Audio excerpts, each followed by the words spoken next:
শুভ সকাল বন্ধুরা, আপনারা কেমন আছেন? আশা করি আপনারা ভালো আছেন। আমি ভালো আছি।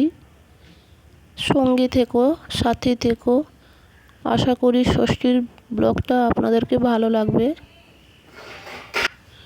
সকালে তাড়াতাড়ি করে ওঠে, প্রায় এখন 6টা বাজে। তো আমি বিছানাটা গুছিয়ে নিলাম। বিছানাটা গুছিয়ে নিয়ে দেখো, বিছানার ধারে একটা জানলা আছে, ওখানে পর্দাটা সরিয়ে দিলাম।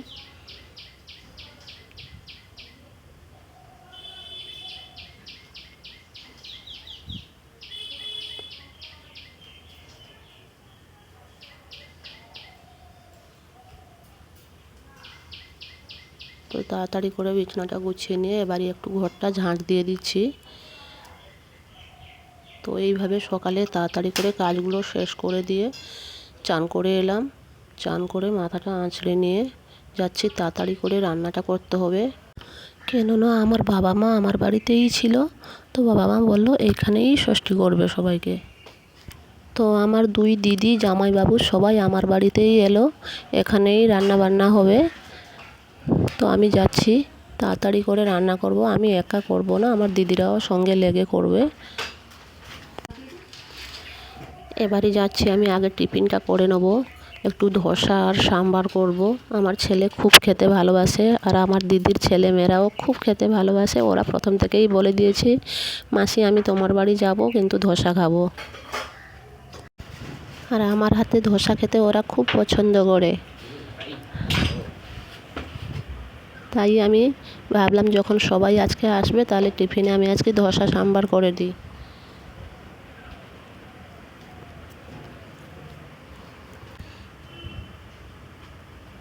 সাম্বারটা হয়ে এসছে, এবারে ধোসাটা করব। এই ধোসা করতে করতে আমার হাত ব্যথা হয়ে যায়, এত ধোসা খেতে ওরা ভালোবাসে। আমি শুধু করতেই থাকি, ওরা খেতেই থাকে। টিফিন তো রেডি করে নিয়েছি, এবারে যাচ্ছি, ওরা এসে গেছে। এবারে যাচ্ছি, এই চিকেন, মটন, মাছ এইগুলো তো সব ধুতে হবে। এইগুলো তাড়াতাড়ি করে একটু বেছে নিয়ে ধুয়ে নিচ্ছি, তারপর রান্না হবে। আমার মা বসে সব সবজি টবজি কেটে দিচ্ছে। এবারে দিদিরা এসে গেছে, সবাই লেগে রান্না করব। রান্না বসিয়ে দিয়েছি। এবারে আমার দিদি ওখানে পাশে কিছু বাসন রয়েছিল, ওইগুলো ধুয়ে নিচ্ছে। এখানে এদিকে মশলা কষানো হচ্ছে। ভাজাভাজিগুলো হয়ে গেছে, আর কিছু সামান্য বাকি আছে। এবারে চিকেন আর মাটন দুটোই একসাথে বসবে।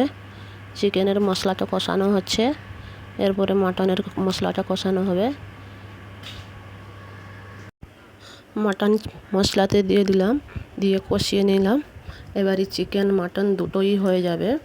চিকেন তো হয়েই এসছে, মাটনও হয়ে এসছে। তো এবারে রান্নাবান্নাগুলো শেষ হয়ে যাবে। মাটনও দেখুন হয়ে গেছে। সেদিকে মা তাড়া দিচ্ছে, তাড়াতাড়ি করে এদিকে এসো, ষষ্ঠী দেবে জামাইবাবুকে, সবাইকে ষষ্ঠী দেবে।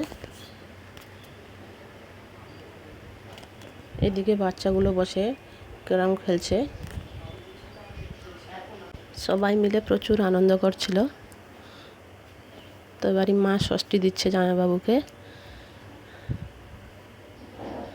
আমার বর তো আসেনি, আমার বর এখানে থাকে না, বাইরে থাকে। ও কখনো কখনো মাঝে মাঝে এসে মাসে 2 মাসে একবার করে আসে, কিন্তু এখন তো আসেনি। তো আমার জামাইবাবুকে ষষ্ঠী দিচ্ছে। এবারে খাওয়া দাওয়া হবে। বাচ্চাগুলোকে খিদে পেয়ে গেছে, ওরা বলছে আমাদেরকে তাড়াতাড়ি করে খেতে দাও। তো এবারে ওরা খাবে, জামাইবাবুরা খাচ্ছে। এদিকে বাচ্চাদেরকেও খেতে দিতে হবে, ওরা অস্থির হয়ে যাচ্ছে। বাচ্চারাও খেতে বসে গেছে। তো আমি আর ব্লগটা বড় করছি না। তো আমার এই ব্লগটা কেমন লাগলো কমেন্ট বক্সে জানাবেন।